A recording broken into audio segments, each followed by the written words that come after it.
Week 7 was now a expansion on the previous week, looking as well at evaluation and the different ways in which we incorporate evaluation and how we should focus on it as educators. Starting off, we can see the idea of standards-based grading. This essentially is taking into account what we look at when we are grading, what we should be focusing on for report cards, how we should be grading students, how should we be looking at their performance and their learning skills. For example, some of the stuff I got from this was really just focusing on fairness was the most important. This is something that was touched upon in the reading, and there's a chart below that expands upon this, but really it's just essentially boiling down to making sure we are creating a fair and equitable classroom, something that I will 100% always aim to do as an educator. Allowing students to resubmit work if they need to, take into account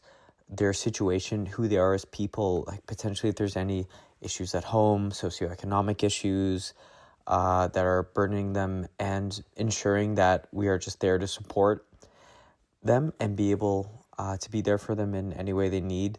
to help further education. This is also something that relates to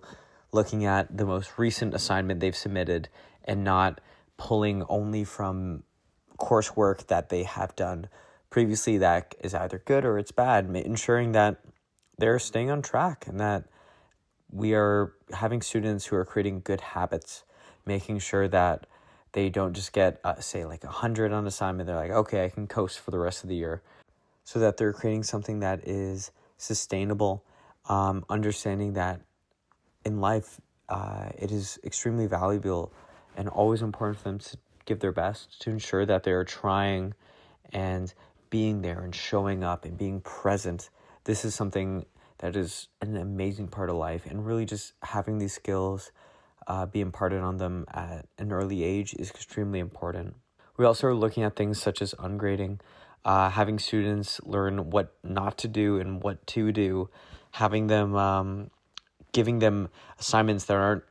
typical to what they have been doing before, or don't have typical marking and are instead feedback focused, and having them reflect a lot on units and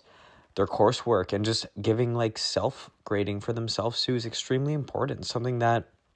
really lets them in kind of on your process as well and shows them how important it is. We're collecting multiple pieces of evidence over time to assess students, and it's something that I really connected to, how we are judging not just the work, we are judging the person as a whole. And we are taking in everything they've done throughout the past year since the last report card, and really taking that into account to encapsulate an overall grade or like a level that reflects them best.